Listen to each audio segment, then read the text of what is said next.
aktif. Bisnis pun dilakukan melalui sosial media. Jadi kita harus cari solusi lain ya. Dan Facebook, Twitter, dan Instagram juga harus bekerja sama dengan pemerintah Indonesia agar terus bisa digunakan di Indonesia. Sebenarnya sayang banget kalau misalnya ditutup karena media sosial adalah salah satu tempat menyalurnya kita, khususnya di bidang-bidang kreatif industri, untuk menyalurkan produk-produk kita sebenarnya. Aku kurang setuju sih ya, karena tuh selama ini kan aku kalau nyari informasi itu lewat Twitter, Instagram, sosial media kan. Karena aku juga jarang nonton TV. Jadi semua yang aku dapat berita dan informasi itu ya dari sosial media. Jadi aku nggak setuju kalau itu semua ditutup. Mungkin diomongin lagi kali ya sama orang-orang pihak-pihak terkait dari sosial medianya kali ya. Jadi jangan sampai ada penutupan juga. Itu adalah beberapa komentar warga terkait dengan kekhawatiran mereka bila sosial media ditutup. Nah, kita akan tanyakan bagaimana ketegasan aturan ini bila perusahaan-perusahaan over the top terlambat atau tidak mau membentuk BUT, Badan Usaha Tetap, akan seperti apa sanksinya? Pak Rudi, akan seperti apa sanksinya, Pak, bila mereka terlambat atau tidak mau membentuk BUT di Indonesia seperti yang disyaratkan? Pertama, saya sampaikan dahulu mengenai tadi disampaikan bahwa Bapak Presiden ke Silicon Valley, tetapi seolah-olah saya membuat kebijakan yang bertentangan. Itu tidak sama sekali. Orang saya yang presentasi kok di sana di Silicon Valley, dan saya sampaikan mengenai rencana kebijakan ini kepada teman-teman di sana, teman-teman OTT, apakah itu Facebook, apakah itu Twitter, ataupun dari Google gitu loh. Respon mereka seperti apa, Pak Rudi? Kenapa? Respon Jack Dorsey, kemudian Mark Zuckerberg seperti apa dengan adanya aturan ini, Pak? Mereka mempunyai kantor di Indonesia, Google ada kantornya di Indonesia, tetapi dalam konteks transaksi digital age itu transaksinya tidak melalui di kantor mereka di Indonesia. Itu yang akan kita luruskan kepada mereka, dan itu berlaku di mana-mana di dunia kok. Artinya mereka tidak keberatan ya, Pak Rudi? Nah, kalau keberatan atau tidak, namanya juga orang bisnis, Mas. Kalau bisa dapat untung besar, kenapa harus kenapa harus sharing gitu ya? Gitu loh ya. Tapi kan kembali kita harus punya posisi yang jelas. Tetapi juga netizen itu kan konstituen saya, jadi saya juga harus tetap memperhatikan kepentingan para netizen. Dan contoh misalkan kalau sudah katakanlah mereka membentuk BUT, tetap ada proses berikutnya. Artinya misalkan kalau mereka lancar ya lancar, tetapi kalau misalkan pajak juga kan tidak setiap bulan begitu. Pajak ada namanya PPN, kemudian ada PPH, dan nanti dihitungnya misalkan setelah akhir tahun, tutup tahun gitu ya. Dan kalau misalkan itu ada proses denda dan lain sebagainya, jadi masih panjang prosesnya. Artinya ketegasan aturan ini akan seperti apa, Pak, bagi mereka yang terlambat atau tidak mematuhi?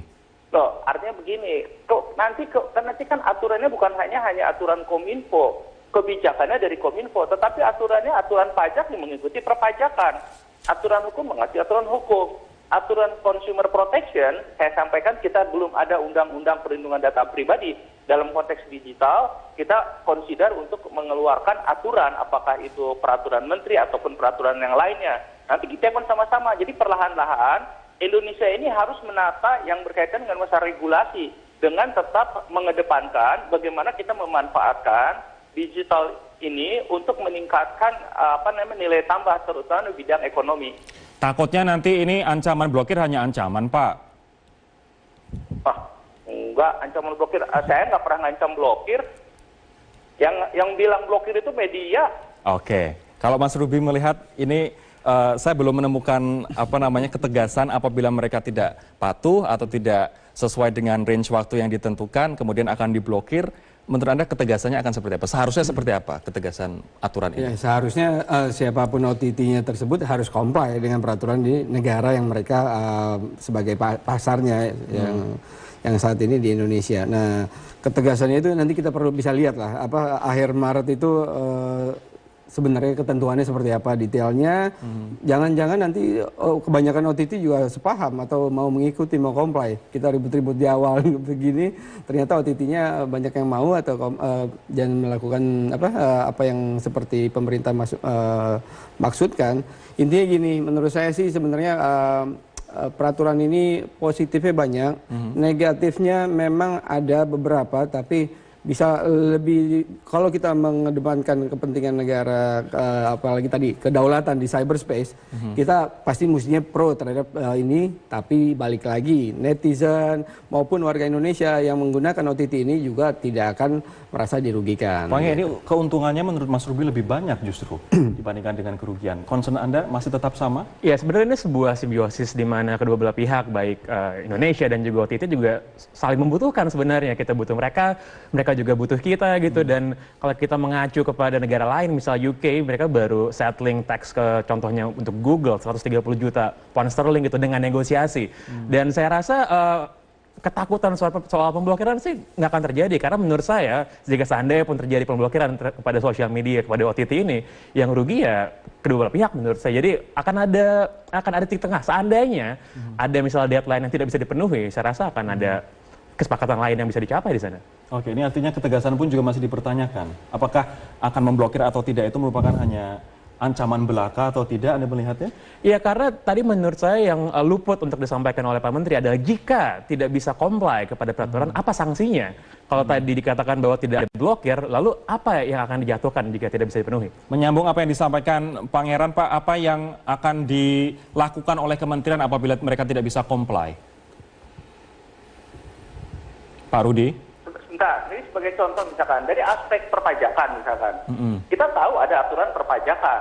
Kalau mereka tidak membayar pajak atau terlambat bayar pajak, ada masa denda. Nah, kalau masa denda dibawa ke pengadilan, kalau ditutup BUT-nya berarti selesai sudah. Nah, itu kan ada prosesnya gitu loh. Jadi kembali, Kominfo ini tidak membuat aturan diri sendiri, tetapi bagaimana mengintegrasikan aturan-aturan yang ada di Indonesia. Nah, artinya blokir itu tidak ada ya Pak? Sekali lagi saya ingin menegaskan. Itu tidak ada. Saya tidak mengatakan itu blokir atau tidak blokir. Oke. Bisa saja pada akhirnya BUT-nya ditutup. Nah, kalau biar ditutup berarti kan blokir, ulang nggak boleh kan. Nah, yang coba harus kita hindarkan, justru jangan seperti tadi Mas Pangeran sampaikan, seperti di Inggris. Kita tahu kemarin Prancis 20 triliun lebih kan kasusnya. Itu kan seolah-olah mendadak. Nah, ini yang kita tidak mau. Indonesia ini kembali harus memposisikan dirinya bukan hanya pasar tetapi mitra. Baik. Dan kita ini menjadi negara yang harus kompetitif di internasional, di peta internasional. Baik, sebelum saya lanjut ke pertanyaan ini ada data menarik Pak, pengguna internet di Indonesia semakin meningkat setiap tahunnya. Pemirsa, tahun 2015 yang lalu diperkirakan lebih dari 139 juta warga Indonesia menikmati fasilitas internet. Ini Anda bisa saksikan perkembangannya dari tahun 2010 sampai dengan tahun 2015, 139 juta pengguna dari sekitar 250 juta masyarakat Indonesia. Ini artinya berapa pajak yang bisa kita dapatkan apabila aturan ini nantinya dilakukan atau digiatkan, Pak Rudi? Ini pajak itu bukan dari pengguna internet angka ini, tetapi iklan yang dipasang di dunia digital. Oke. Nah, data yang saya peroleh tahun lalu sendiri, digital advertising dari Indonesia itu 800 juta dolar lebih, atau 1 triliun lebih. Itu bayangkan kalau kita hanya bicara masalah pajak gitu ya, pajaknya PPN-nya saja sudah berapa gitu loh. Itu yang kita kehilangan opportunity kalau kita biarkan masalah ini tidak ada kebijakan yang bersifat afirmatif gitu loh. Baik bagi OTT maupun bagi tentunya bagaimana kita melindungi masyarakat kita. Baik, Mas Ruby setuju? Setuju yang mana? Setuju dengan adanya bahwa pajak nanti akan menghasilkan 850 per tahun, kemudian 70% untuk Facebook dan Twitter, kita harus mendapatkan porsi itu? Setuju, pastinya. Kita jangan sampai hanya sebagai pelaku yang dinikmati oleh mereka. Pemerintah di dalam hal ini sebagai yang mengatur kita mendapatkan devisa, toh nanti kan devisa itu akan balik lagi ke rakyat lagi. Oke, nanti saya akan pertanyakan terkait dengan adanya kekhawatiran masyarakat bahwa ini nanti juga akan mengatur konten di sosial media. Pak Rudi, kami akan membahasnya saat lagi, tetaplah bersama kami di Prime Time News. Terkait dengan beberapa negara yang memblokir media sosial di negara mereka. Yang pertama adalah Tiongkok. Ini memblokir Facebook, Twitter, dan juga YouTube sejak 2009. Twitter dan Facebook ditutup setelah muncul masalah politik dengan pemerintah atau suku dan juga suku Uighur, dan kemudian mereka membuat sendiri aplikasi untuk mereka. Kemudian ada juga Vietnam. Ini pernah memblokir Facebook, Twitter, dan juga YouTube di tahun 2013. Bahkan pemblokirannya disahkan secara undang-undang. Warga dilarang memposting konten anti pemerintah di internet. Melarang semua layanan OTT over the top seperti Line dan juga WhatsApp. Tapi kedua negara ini lebih karena masalah politis. Kemudian Iran pernah memblokir Facebook, Twitter, dan juga YouTube. Pemblokiran sejak pemilihan presiden yang kontroversial tahun 2009.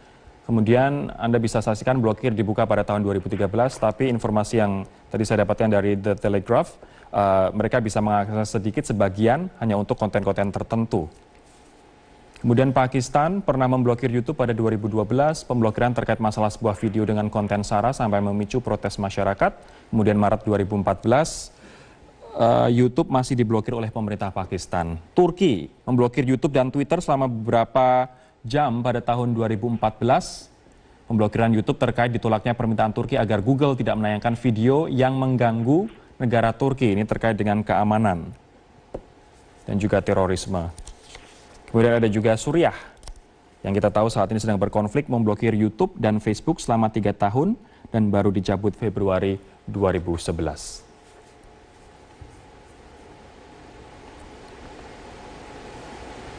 Pertanyaan sampai diblokir seperti negara-negara tadi, Pak Rudi. Gini, Mas Ruri, kalau kita lihat konteksnya negara-negara tersebut sangat berbeda dengan Indonesia. Kita tidak ada masalah politik seperti di negara-negara tadi, gitu ya. Nah, masalah konten ini tidak dikaitkan dengan masalah BUT. Ini betul-betul terpisah. Kita ada peraturan khusus mengenai konten. Nah, yang kemarin terjadi contohnya, memang diperlukan kebijakan dan wisdom dalam hal ini ya, dalam menangani konten ini. Kalau itu berkaitan dengan masalah aturan langsung, seperti yang bertabrakan dengan undang-undang, ya sudah, tidak boleh dong. Tetapi kalau misalkan ada daerah yang kira-kira ya tidak abu-abu atau itu, tentunya kita bahas juga dengan, kami membentuk namanya panel terdiri dari tokoh-tokoh masyarakat. Sehingga mereka lah yang melakukan penilaian dan memberikan masukan kepada Kominfo. Ini artinya keinginan pemerintah untuk mengatur konten dan apa saja yang beredar di sosial media tidak ada seperti itu ya Pak? Oh, seperti negara-negara tadi, apalagi Tiongkok kayak gitu, tidak ada alasan bagi kita untuk melakukan saat ini ya, kecuali kita itu mengatur konten itu tidak memperolehkan konten-konten kalau itu otomatis langsung bertabrakan dengan undang-undang yang ada di Indonesia seperti pornografi, terorisme, kemudian perjudian dan lain sebagainya gitu loh. Kalau Mas Ruby melihatnya apakah betul memang ini akan tidak menyentuh soal konten yang menjadi concern di negara-negara yang kita sebutkan tadi? Kebetulan karena saya paham peraturan-peraturan dari Kominfo, saya yakin BUT ini tidak akan mengarah sana. Karena untuk masalah konten, itu sudah ada aturan sendiri, regulasi sendiri, dan tim sendiri. Yang mana yang kita sudah ketahui ada trust positif dari Kominfo, diblokir kalau melanggar ketentuan-ketentuan atau undang-undang yang sudah ada di Indonesia. Seperti tadi Pak Rudi sebutkan, pornografi, terorisme, dan lain-lain. Artinya tidak ada motif politik untuk membungkam konten ini? Kalau BUT tidak ada, menurut saya tidak ada. Kalau BUT tidak ada. Kalau Pangeran melihatnya seperti apa? Ada motif politik, ada keinginan pemerintah untuk membungkam? Karena itu yang dikhawatirkan oleh masyarakat setelah kemarin. Walaupun kita berbeda antara konten dengan BUT, tapi masyarakat terbentuknya setelah Tumblr, kemudian Netflix, seolah-olah ke arah sana begitu. Iya, saya sepakat dengan apa yang dikatakan oleh Pak Menteri tadi bahwa memang masalah konten dan masalah BUT adalah dua hal yang berbeda. Namun harus diingat bahwa end user, audience, para pengguna media digital ini melihat bahwa ini datang dari sebuah lembaga yang sama, dari Kominfo. Jadi ada sebuah persepsi bahwa apa yang dilakukan ini mengacu kepada yang terjadi sebelumnya dalam hal ini pemblokiran konten, karena sampai sekarang pun masih terjadi kontroversi soal apa yang harus diblokir dan tidak. Saya rasa ada sebuah proses penyampaian policy di sini yang tidak sampai, karena masalah soal BUT ini adalah sesuatu yang tidak menjadi santapan sehari-hari bagi para pengguna. Ini lebih dimengerti oleh orang-orang di industri, dan saya rasa ini yang harus disampaikan dengan komprehensif oleh Kominfo kepada semua pengguna media sosial. Karena bagaimanapun saya merasa dibandingkan dengan perdebatan soal konten, perdebatan soal BUT, soal masalah customer service, soal masalah pajak, ini adalah hal yang relatif lebih rendah kontroversinya. Baik, Pak Rudi, apakah memang betul ada sampaian dari Kemenkominfo kepada publik terkait dengan apa yang akan dilakukan, kemudian sosialisasinya seperti apa, Pak? Saya tidak bisa menilai diri sendiri tentunya ya. Nah, tapi kalau ini merupakan masukan dari seperti tadi disampaikan Mas Pangeran maupun teman-teman netizen yang lain, tentunya kami akan lakukan itu lebih giat lagi. Akan seperti apa, Pak? Karena tadi Anda mengatakan bukan blokir, media yang mensalahartikan, ini adalah blokir. Kemudian apa yang akan disampaikan kepada masyarakat? Kebijakan ini konsekuensinya akan seperti apa? Kemudian impact-nya kepada end user akan seperti apa? Sebetulnya kebijakan ini bukan ditujukan kepada masyarakat. Masyarakat nggak ada ini. Kebijakan ini ditujukan kepada OTT. Hanya barangkali seperti Mas Pangeran sampaikan, karena yang di masyarakat ini isunya banyak berkaitan dengan konten, jadi seolah-olah ini campur aduk dengan konten. Itu aja. Baik, nanti saya akan meminta ketegasan di segmen terakhir, Pak Menteri, terkait dengan apa untungnya bagi Indonesia apabila kebijakan ini dijalankan. Kami akan segera kembali usai. Karena kembali di Prime Time News, saya akan ke Pak Menteri kembali. Pak Menteri, mohon dijelaskan dengan singkat dan agar clear begitu, apa yang akan didapatkan Indonesia bila aturan ini diimplementasikan, Pak? Banyak. Ya, lihat dalam konteks digital ekonomi, di mana tahun 2020 diproyeksikan e-commerce kita mencapai 130 miliar dolar. Kita butuh dukungan pemain-pemain internasional, ya, dari Silicon Valley, Google, Facebook, Twitter, dan lain sebagainya. Ya, karena apa? Mereka mempunyai ekosistem. Nah, ini yang kita ingin ajak masuk ke Indonesia. Ya, jadi tidak hanya dilihat dari sisi masalah kontennya, tapi bagaimana ekosistem yang bisa berjalan diterapkan di Indonesia. Yang lain tentunya seperti saya sampaikan tadi adalah perlindungan konsumen sudah pasti. Bagaimana mengatur yang namanya perlindungan data-data yang berkaitan dengan masyarakat Indonesia. Dan masalah pajak, masalah banyak lainnya gitu. Nah, tentunya kita juga harus friendly kepada mereka, tetapi friendly itu bukan membebaskan kepada mereka bebas-bebasnya. Dan jangan lupa, kita juga mendorong OTT nasional, ya, agar terjadi level playing field. Masa yang nasional bayar pajak, mereka nggak bayar pajak? Baik. Seberapa besar, Pak, pertanyaan terakhir saya, aturan ini akan merangkul pengusaha-pengusaha lokal yang bergerak dalam bidang IT? Nah, khusus OTT ini saya sampaikan ya, OTT ini saya sudah bicara dengan teman-teman seluler melalui Asosiasi Telekomunikasi Seluler Indonesia. Insya Allah nih di awal Maret ini akan diumumkan beberapa OTT nasional yang akan didukung oleh teman-teman operator seluler, dalam artian apakah itu promosi, apakah itu berbagai macam bentuk lah. Agar apa? Agar terjadi percepatan sosialisasi dan masyarakat Indonesia menggunakan OTT nasional. Saya ingin penegasan kembali sekali lagi, Pak. Artinya apabila dalam jangka waktu nanti aturan ini dikeluarkan, mereka belum comply, tidak akan ada pemblokiran, betul seperti itu? Ya, nanti kita tunggulah aturannya akhir Maret kita keluarkan, sehingga nanti jelas dari sana tahap-tahapannya seperti apa. Baik, terima kasih Rudiantara, Menteri Komunikasi dan Informatika atas waktunya. Pak Rudi, terima kasih. Mas Rudi, Mas Ruby, dan Mas Pangeran. Baik, terima kasih Pak. Selamat sore, waalaikumsalam warahmatullahi wabarakatuh. Saya akan ke Mas Ruby terlebih dahulu. Apa catatan Anda untuk aturan ini yang akan dikeluarkan bulan Maret, Mas?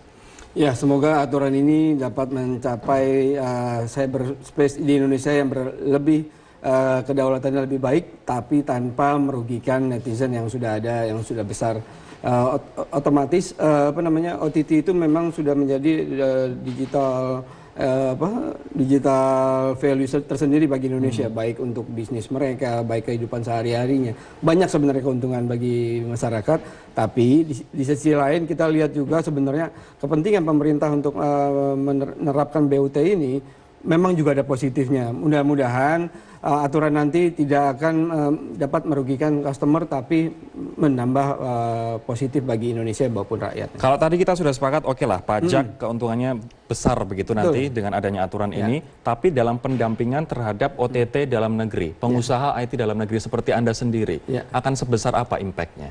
Impact-nya kalau banyak mereka yang luar itu tidak comply, ya jadi opportunity bagi orang-orang IT Indonesia, orang lokal untuk mencoba mendeploy OTT versi sendiri, lama-lama akan terbiasa. Jadi kita bisa menjadi seperti negara China yang mempunyai OTT dan ekosistem internet yang sendiri tanpa menjadi merubah paham menjadi komunis. Gitu. Nanti ada Weibo, ada WeChat versi Indonesia begitu ya. Kalau Pangeran, apa yang ingin disampaikan terkait dengan tadi penjelasannya bahwa end user tidak akan terdampak dan ini juga bukan merupakan pemblokiran karena Menteri sendiri tadi membantah bahwa kita tidak akan memblokir kok. Iya, soal masalah BUT ini, masalah gimana OTT harus comply kepada peraturan di sini, lagi-lagi itu memang bukan masalah end user. Saya justru tadi lupa untuk menyampaikan concern para penggiat sosial media kepada Pak Menteri bahwa justru hal yang berkenaan dengan konten lah yang selama ini masih menjadi perdebatan gitu. Kita tahu ada beberapa media digital yang masih diblokir seperti let's say Vimeo, seperti Reddit gitu. Saya rasa ini perlu ditinjau kembali. Ayolah Pak Menteri, kita ngajak ngobrol bareng-bareng semuanya. Apa sih yang jadi masalah? Semoga kita bisa nyari titik temu di sana. Tapi untuk kasus ini Facebook, sosial media dan lain sebagainya tidak akan masuk sampai konten ke sana loh. Ya mudah-mudahan ya nggak akan pernah nyampe kepada pengaturan konten, karena seandainya itu terjadi saya rasa itu sebuah malapetaka besar. Malapetaka besar bagi kebebasan berekspresi di Indonesia. Terima kasih Pangeran atas waktunya. Sama-sama. Mas Ruby, terima kasih atas waktunya. Demikianlah perbincangan kami pemirsa di